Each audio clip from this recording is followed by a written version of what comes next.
Hi, Tim from GMAT Ninja here, and welcome back to our Data Insights video series. Now, imagine yourself after a long, hard day of work or study, and you think, there's nothing better I can do to cap off this night than to do a few GMAT questions. Well, this is you. You open those questions and you're greeted with a graphical interpretation question. Now you think to yourself, hey, I watched Dana's delightful video on how to read a graph, whether it's a line chart, bar chart, pie chart, flow chart, any other chart. I know how to read it. But then as you start looking at the graph, you start noticing that the graph is a little bit more unusual than what you're used to. And at this point, you can have one of two responses. Either response A, you find yourself wondering, I wonder if there is some kind of fantastic way in which I can do these questions. Or response B, you begin to question your life choices which led you to this moment. Now, if you're in response category B, unfortunately I cannot help you. But if you find yourself in the former and you just want to know how to do these questions, congratulations, you are on the correct video. So, you see this graph, it looks a little bit different from what you're used to. What's the first thing you do? The first thing you do, as with all other questions in the Data Insights section, is to make sure that you relax. Do not panic. Panic is the worst enemy you could have in this section. Once you're relaxed and you realize that it's just a graph question, then you look at the graph and you think about the things which you can know, the things which you do know, the things you can read. Are the axis labels normal? Is the title normal? Is this just a line chart with one thing which is different? Whatever it is, use that as your starting off point.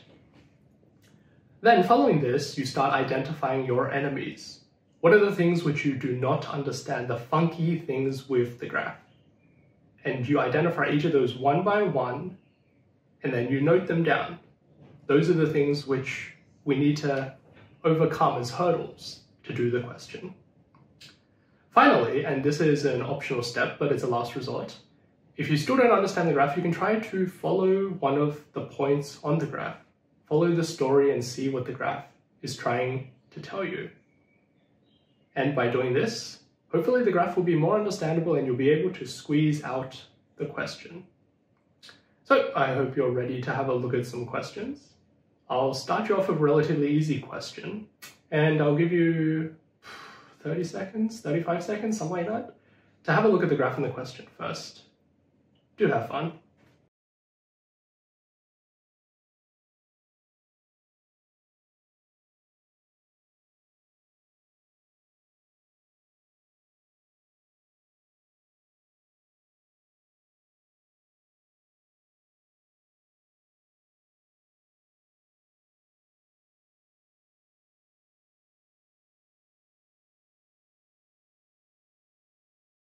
Okay, I hope you had fun in those 30 seconds.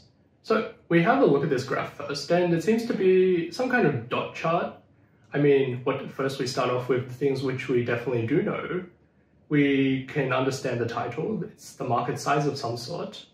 We understand that the vertical axis is the products ranging from 0 to 60, products referring to whatever they do. And the sales on the horizontal axis going from 0 to 1500. And then we have these various bubbles. Now that brings us to the second point. What don't I know? Well, these bubbles. I don't remember seeing a bubble chart in Dana's video. So what do I do with these bubbles? Well, the good thing is we already have a very foundational understanding of this graph. It seems to be some kind of dot chart. So now we can read the passage and hope that it tells us more about our enemy. So, the 6 regions in which Tectix Appliance Company sells appliances are labeled A through F in the graph. The size of each circle and the corresponding number in the circle indicate the proportion of Tectix customer transactions in that region. Ho ho ho ho ho! It looks like we got our answer. So it seems that the size of the bubbles in this graph just refers to the proportion of total customer transactions sold within that region. So if we look, for example, let's say bubble C 0.33. So it seems that 0.33 of all of Tactic's sales, or customer transactions rather, are done in region C. Hey, it's not so bad anymore, is it? We understand our enemy. All right, let's keep reading. The position of each circle's center relative to the vertical axis shows how many different product types are marketed in the region. So the vertical axis, which was products, refers to the number of products types marketed in that region. Okay. And the position relative to the horizontal axis shows last year's sales in thousands of euros for the region. So we just need to note that the horizontal axis is the numerical number of sales, but we need to add 3 zeros on it because it's in thousands of euros. And with that, we seem to understand the vertical axis perfectly, the horizontal axis perfectly, and then the bubble axis also perfectly. If you ever need to ask GMAT or something for customer service, do not refer to it as the bubble axis. That's something I just made up. Anyway, with this understanding, let's have a look at the questions next.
So I hope that was enough time, and if it wasn't, as always, you can pause the video and have a look.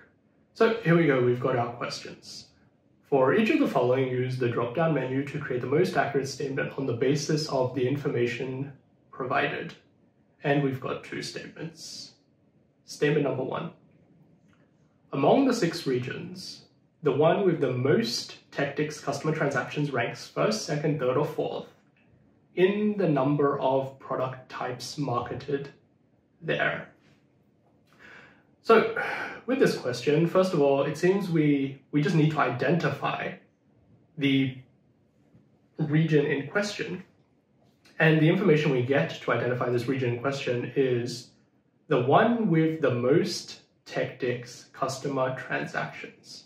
So the one with the most Tactics customer transactions, we have 3 axes, the X, the Y, and the bubble. Which one does that refer to? The number of customer transactions seems to be denoted by the size of the bubble, our bubble axis, as that is the proportion of Tactics customer transactions in the whole region, area, or whatever it was. So essentially, we're just looking for the biggest bubble. So we look at the graph, and it seems to be that our biggest bubble, by just eyeballing it, or we can use the numbers inside if we're feeling especially paranoid, region C, 0.33. So our region in question is region C, and then to answer the question, we need to find out its ranking in the number of product types marketed there. Now we think back, which axis was the number of product types being marketed? That was the vertical axis, the y-axis. And we're finding a ranking, there's not that many, so we can really just count from the top. So count with me. Number 1, F. 2, E. 3, D. And coming in 4th place without a medal, we have region C. And that's our answer. It ranks 4th. Next up, the region for which the value of the average transaction was greatest is region blank, A, C, E, or F. So now it seems that we have to do some maths. We have to find the value of the average transactions for the regions. Fair enough. Where do we start with average transactions? Well, we can start with the average formula.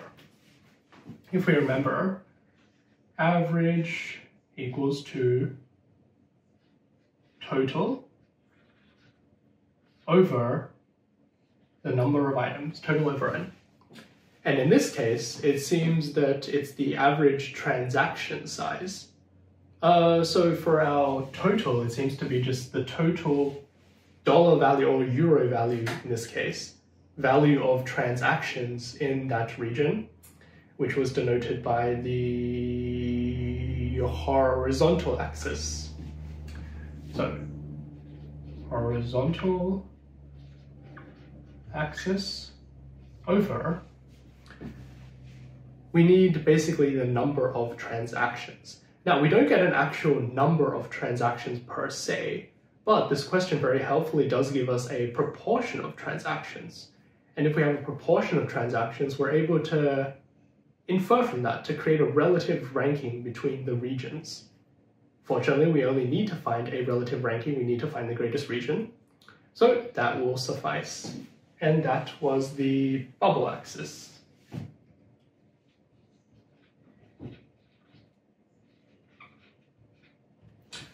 One more thing, we need to know the greatest average value of the transaction, and to find the greatest of a fraction, what do we need to do? We need the numerator to be as big as possible, and the denominator to be as small as possible.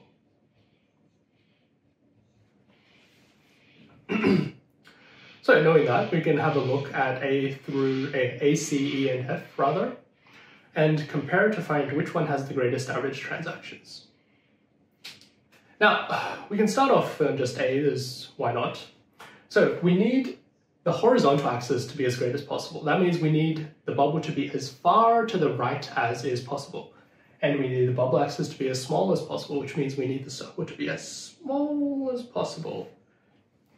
So if we look at A, it's not looking great. It has, just eyeballing it, the second biggest bubble, and it seems to be the second most to the left, whereas we need it to be towards the right.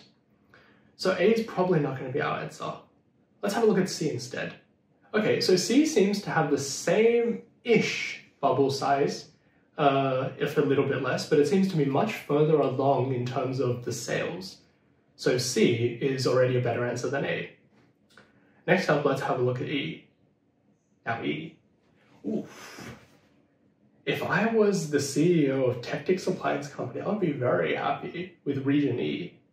Region E, it seems they're selling all kinds of expensive products, TVs and so forth. Because look, we need a small bubble. They have an absolutely minute bubble, 0.05. And it seems that their sales aren't that far behind C's either. It seems to be around the 700 mark. So Region E, for the horizontal axis, we have about 700,000 euros over 0.05 as a proportion. Okay, Region E looks promising. Finally, let's just have a look at Region F. Region F. Now, at this point, we can do one of two things. We can either calculate the number for Region F and then compare it to Region E's. Region E was 20 times 700,000, 14 million. 14 million. Or we can kind of use a little bit of logic to avoid the maths. So Region F, the bubble seems to be 3 times bigger than bubble E's. So therefore the denominator is 3 times bigger. Now, for it to have the same just to break even in terms of average transaction size compared to region E, it really needs to have 3 times the sales, doesn't it? Any less, and it would have less average transaction size. Now, just eyeballing on the graph, it does not seem that region F has 3 times the sales of region E. In fact, it barely seems to have more. The bubbles are basically touching. So with that, we don't even need to do any more maths. We can just say that region E is the the region rather, with the greatest average transaction size.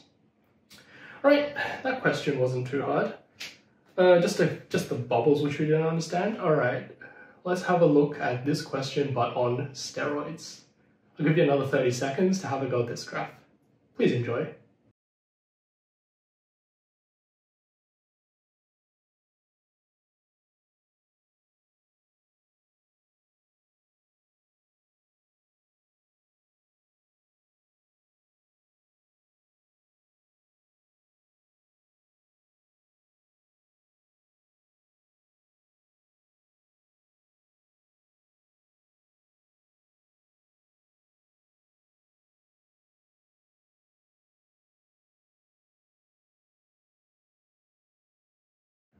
All right, welcome back. So if you see this graph and your first reaction is not a word which you wouldn't say to your grandmother, congratulations, you're doing fine. But for the rest of us, what on earth are we looking at? I mean, it seems to be about stars of some kind, right? But I don't know about you guys. I don't know anything about stars. They shine, they twinkle, twinkle, twinkle, little star, right? So for the rest of us grounded folk, let's just go through the steps and see what we can figure out from this question. So first of all, relax. They're just stars. It's just bubbles. We're good at bubbles.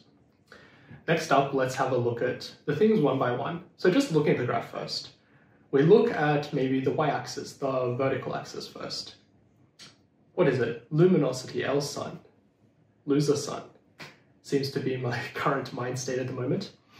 And we're looking at this axis. Fair enough, it seems to be a normal axis, but it is a little bit different in that it doesn't seem to go 1, 2, 3, 4, 5.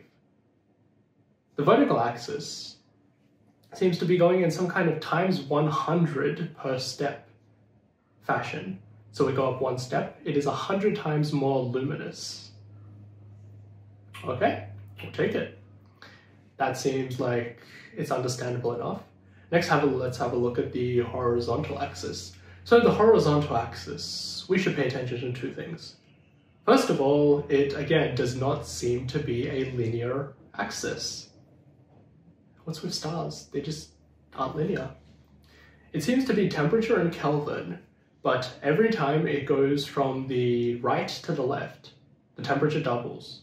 From 2500 to 5000 to 10,000, 20,000, and so on. Okay, fair enough. We'll make a note of that and we'll keep track. In fact, let's keep a note of that. So, y colon rather, it just seems to be times 100. That's the strange thing about it. Then the x-axis, the strange thing about it seems to be times 2. But then keep in mind, we did say there was another thing. This axis, it doesn't seem to follow the normal pedestrian rules of axes. Instead of increasing from the left to the right, as in every other graph we've seen up until this point, it increases from the right to the left. Why? I don't know. I don't care. But we'll make a note. So it goes from the right to the left. Another strange thing to note. All right, so we've got those 2 things. What else do we know about this graph? Well, we've got these color-coded circles of various sizes. Do you know what that means? I don't. So, in that case, I think we've established everything we can know at the moment. Let's have a look at the passage. In the graph, each circle represents an individual star. Okay. The position of the circle center indicates the star's temperature in Kelvin. Okay, we've got that. And the luminosity, the rate of energy emission, cool, relative to that of the sun, loser sun. And the sun, I'm assuming, is probably our sun, Sol, the one in the center of our solar system. That seems to be what astronomers like. Note that the higher temperatures are on the left. So one of the confusing things, they made sure to tell us. How nice of them. The size of the circle indicates the relative physical size of the star. Okay, so we've got a new piece of information. Just like the bubble graph before, it seems that size, or let's call it the z-axis, equals to size of the star. And one more piece of information, the labels indicate the types of stars shown. So it seems that that big diagonal stretch from the top left to the bottom right, that's the main sequence, and that's the type of those stars, blue giants in the top left, and so on and so forth. We haven't really got an indication for what the colors mean, so we'll just leave that as an unknown. Fair enough, it seems that we know quite a lot about this graph now, and it wasn't so hard to understand as long as we followed the damn instructions. So, once again, I'll give you 30 or so seconds. Actually, I'll give you 60 or so seconds to have a look at the questions before we come back.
Welcome back, I hope that was enough time.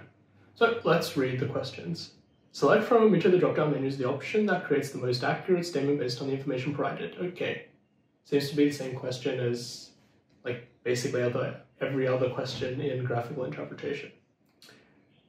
If it is assumed that one of the stars on the graph represents the sun, it must be that the sun is a blank star, the blank being various types of star types.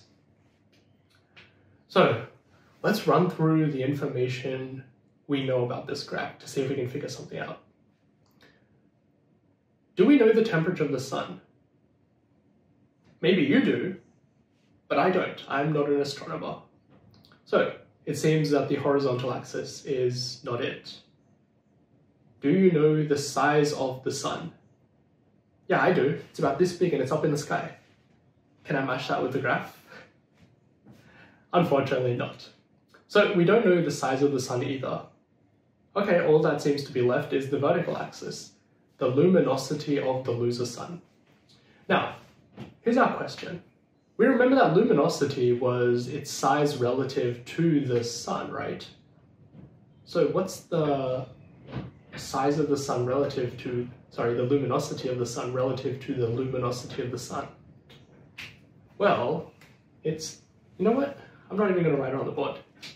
It's 1. Something relative to itself is going to be 1. For example, if you look at, say, my age, and then my age relative to my age is 1 over 1, it's the same age.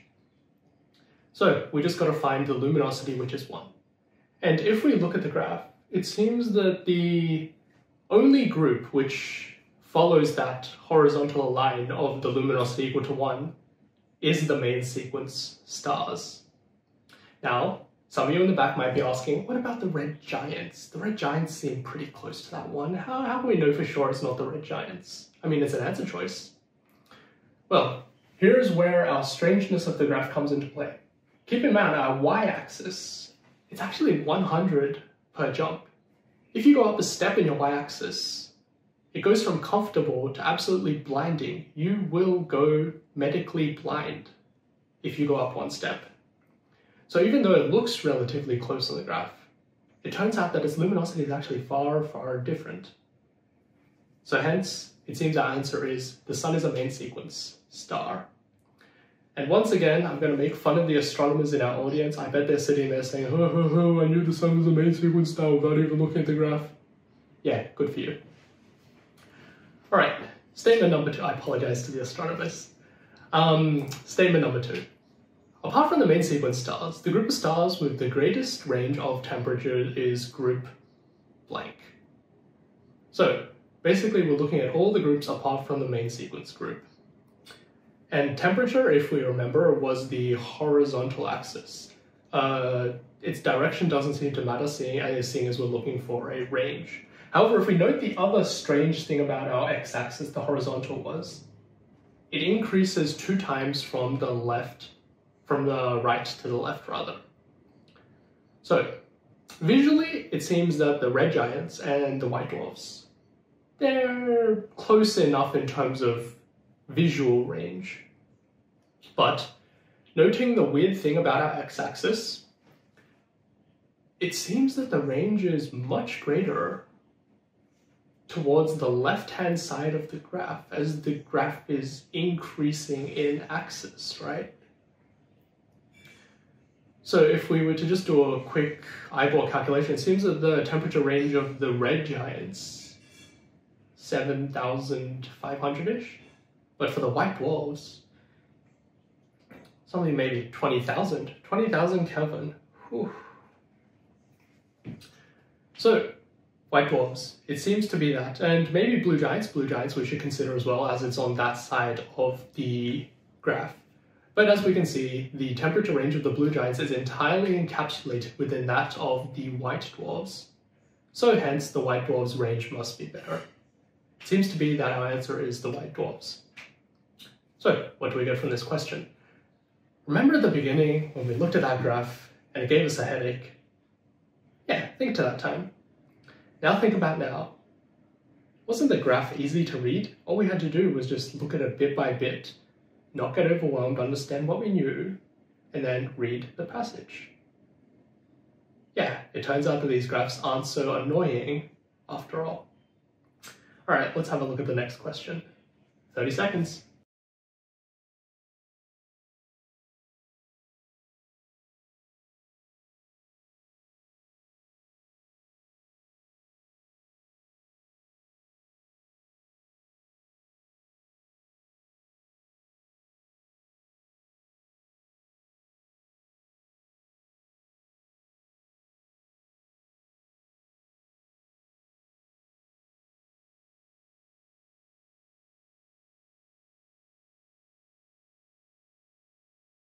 All right, welcome back.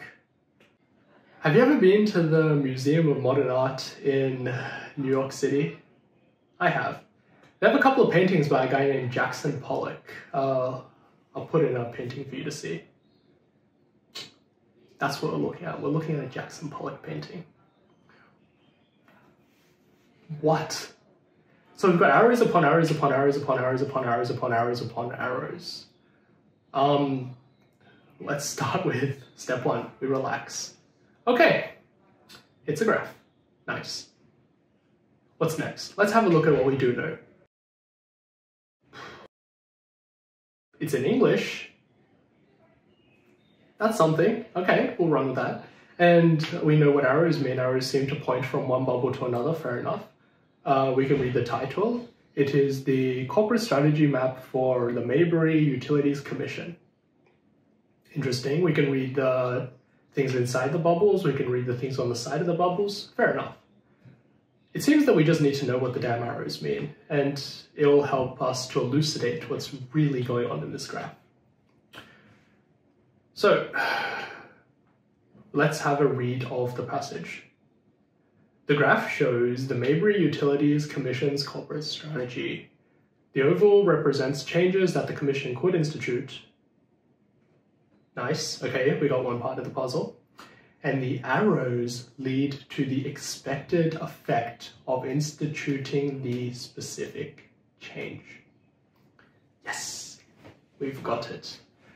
All right, so let's just keep track of what's going on. It seems that we have a bubble from a change, and that leads to an expected effect.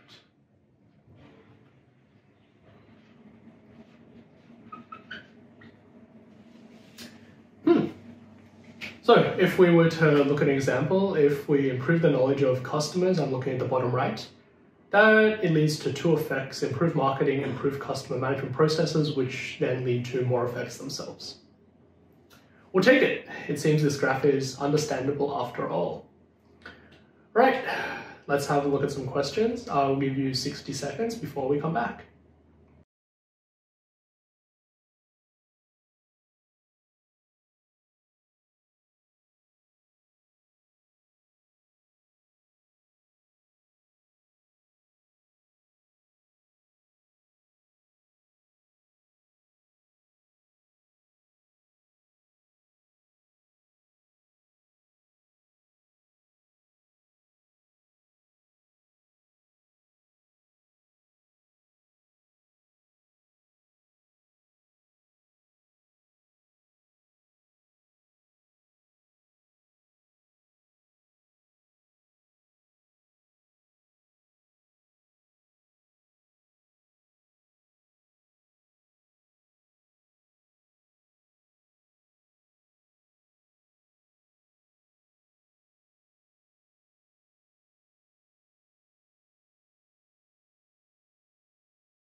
All right, welcome back. I hope you had enough time to look at the questions. Let's go through them. So for each of the following, use a drop-down menu, blah, blah, blah, blah, blah, same thing as always. It is expected that, other than increasing the rate of competitiveness, another way to improve customer satisfaction would be to improve one of these 1, 2, 3, 4 things. So what are we trying to do here? We're trying to increase the rate of competitiveness, fair enough, and we have 4 ways it could come from. Here we have a bit of strategy we need to do. Do we go from the rate of competitiveness and try to back out an answer, so going from expected effect back to the change? Or do we go the other way around? Do we go from the answers and then try to find which one leads to increasing the rate of competitiveness?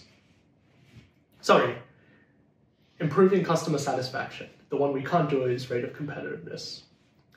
So we can either go from 4 to 1, and then each of those 4 is going to lead to another, or we can go back from the 1. It seems to me that the smarter way is to go back from the final effect, which is the improved customer satisfaction. So let's go find that on the graph. The improved customer satisfaction. So you know how I was trashing Jackson Pollock earlier? Get ready. Okay. So, improved customer satisfaction, that seems to be this bubble up here. What leads to improved customer satisfaction? We seem to have 2 arrows pointing in. One is the increased rate of competitiveness from here, and the other being improved customer management processes from down here. And keep in mind, our question stem says, other than increasing the rate of competitiveness. So this one is out. So we're just left with this bubble. Improved customer management processes. Is that an answer? No, it is not. So change, effect, change, effect. Change leads to 2 effects, so on and so forth. Let's keep following the chain backwards. How many arrows do we have leading into the improved customer management processes? We have 2. Okay, we have this one here and this one here. Here we have improved knowledge of customer relationship, and that's an answer. Let's go. Okay, and let's just check the other bubble. We have improved knowledge of customers. Is that an answer choice? No, it isn't. So it seems that to answer the question, the blank is improving the knowledge of customer relationship management. It's not bad. I think I'll sign it. Okay, let's have a look at question 2. It is expected that if neither marketing nor customer management processes could be improved, increasing or improving knowledge of blank would help to increase net income. All right, let's run through the same thing. So here we go. I'm getting quite good at this, aren't I? Maybe I should have been an artist instead of a GMAT tutor. We'll see. All right, so we start at increasing net income. Where is increased net income? There it is, bubble here. And it seems that it is neither marketing nor customer management processes, so we'll keep track of that. How many arrows lead into increased net income? We've got enhanced cost control, which is here. We've got improved customer management processes, which was not allowed to be an answer, according to the question stem. Or we've got improved marketing, which also was not allowed to be an answer, because it says apart from marketing in the question. So we've really just got this bubble here, which is enhanced cost control. Now, enhanced cost control, is that an answer? No, it isn't. So let's follow the chain back again. 3 hours leading into enhanced cost control, one being improved budget efficiencies, which is not an answer, unfortunately. One being improved customer management processes, which is this one we've already crossed out. Or there's another being increased electricity production capability down here.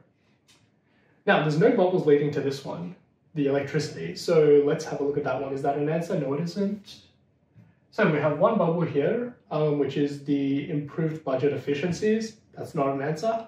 Let's follow the ones going into that. We have 2 more bubbles leading into that,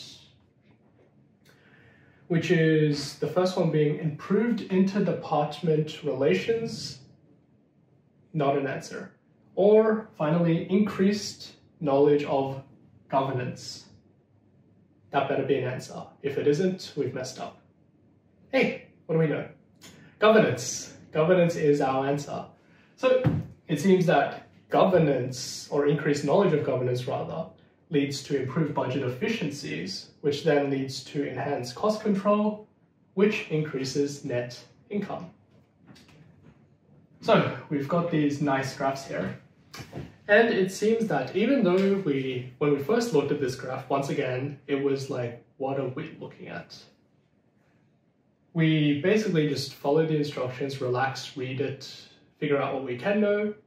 And now the meaning of this graph and the ability to answer the questions fell into our lap.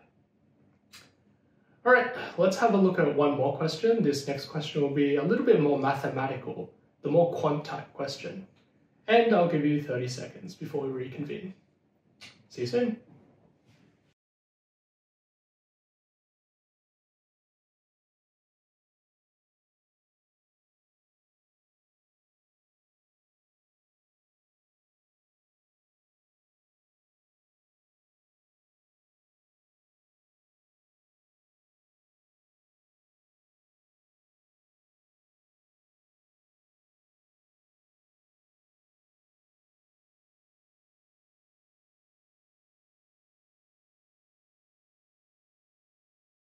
All right, welcome back. I hope that was enough time. First of all, I do have something to admit. I don't particularly like circles. It was pure coincidence that all the questions we picked today happen to have lots of circles in them. No special fascination with them. All right, so with this question, not really much to panic about here. We've got 14 circles and with some arrows between them. Fair enough. What do we know about it? We know that there's letters in them, first 5 letters of the alphabet, we can take that. But other than that, we really don't have much information, do we? We're gonna have to read the passage.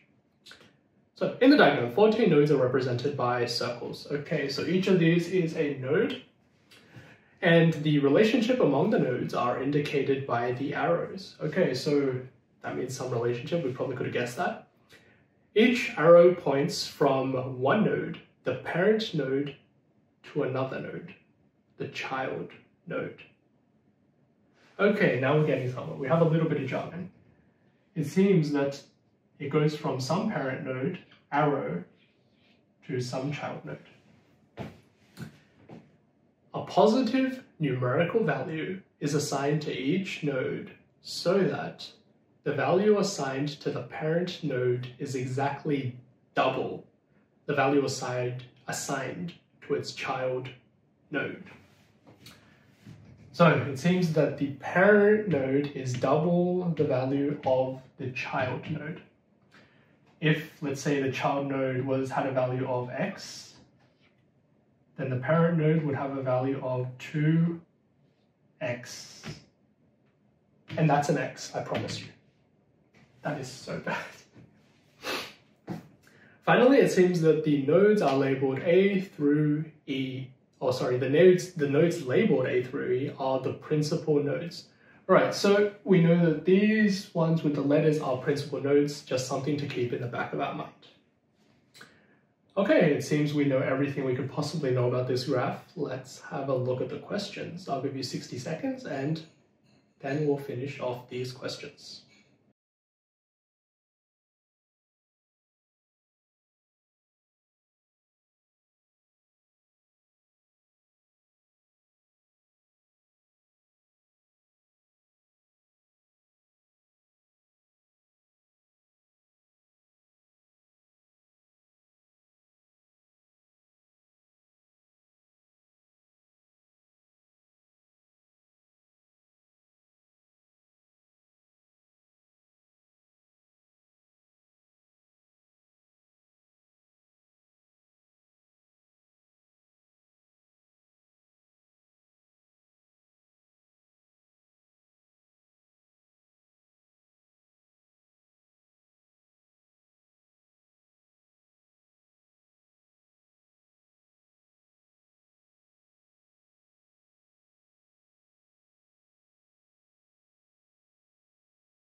Welcome back. Let's have a look at this question. Use the dropdown menu to create the most accurate statement based on the information provided. Same questions the first 3 times. All right, so it says the value assigned to the principal node labeled 1, blank 1, must be exactly double the value assigned to the principal node labeled second blank. Okay, so we've got to find one node which is double the size of the other. And that makes sense given the only relationship we know between the nodes, which is that the parent node is double the child node. I could become a weather presenter, and today we have cloudy forecasts in parent node. So it seems that we need to find that. First of all, we can just look if there is 2 principal nodes, one away from each other. Quick check. No, the GMAT is not that nice for us. We're gonna have to find something more. So it seems that if the relationship between the parent and the child is double, then for instance, if we had, let's say, another parent node here, this would be 4x, right? And then if we had another one leading to there, this would be 2x rather, and then this one would be 4x. And now we have this node here, which is 4x, and which is double the size of this parent node. So even though it might not be along the same chain of parent to child nodehood, even though it's really the number of relationships between nodes which determine their relationship. So here we have 2 relationships before it gets to a common child node. Here we have 1. And hence this one has doubled one more time than this one, 4x, 2x. So we just need to find some 2 nodes which both point to one child node in common, and one has one more relationship along the way. Okay, where can we start? Let's pick a child node in common. So we've got a couple with a lot of arrows pointing to them. We've got this one, or we've got this one here. I think it makes more sense to pick this one. The reason being that this one seems to be more, let's say, in between a lot more parent nodes. We've got A, B, C, E's kind of doing its own thing. So let's pick this one as a starting point. And we'll just assign this one, let's say, the value of 1. Or you can pick your own variable depending on, I don't know, whatever your favorite letter of the alphabet is. So with this, it seems the relationship is pretty obvious. Just don't mix it up. Parent node, the arrow, the origin of the arrow is double the finish of the arrow. That makes B2, C2, let's go this way, and then this blank one 4, and then A we have 8. So we've got a value for 3 principal nodes already. Let's have a look at this E one. So this would make this one, this arrow goes the other way. This would make this bubble 1, and therefore E would be 2. Quick check, is there any doubling? No, we've got 2, 2, 2, 8. So it looks like D is going to have to be one of the two things. This is 2, this is 4, this is 8, this is, hey, 16. So let's see, we've got 8, 2, 2, 16, 2. That's the values assigned to our principal nodes. And if we look at the relationship, it seems that D is double A here. Does that answer our question? The value assigned to principal node D must be exactly double the value assigned to principal node A. Hey, we got the answer. There we go. So pretty much, even though it's a maths quantity question, even if it looks a little bit different, once again, it's just about figuring out the relationships, taking what the graph gives you and building off your original knowledge. And most of all, not panicking when you see a graphical interpretation question. So, with that said, let's talk about what we learned today. We've been through a couple of questions today. None of them, were any of your stock standard graphs, which you would have seen in Dana's video. So what do we do when we see the non-standard graphs? We have two options. Either A, we can give up on the GMAT and do better things in life. Or B, we can figure out how to do these unusual graphs. And how do we do these unusual graphs? These 4 steps. Number 1, relax. Number 2, have a look at the graph and think about the things which you definitely can understand. Number 3, then you identify the things which you do not understand. These are your enemies. You've got to figure these ones out. And then finally, if you need to, you can follow a point along the graph and figure out the story. So once again, I'm Tim with GMAT Ninja. Today we did unusual graphical interpretation, and I hope you all had fun. I will see you in the next one. Ciao.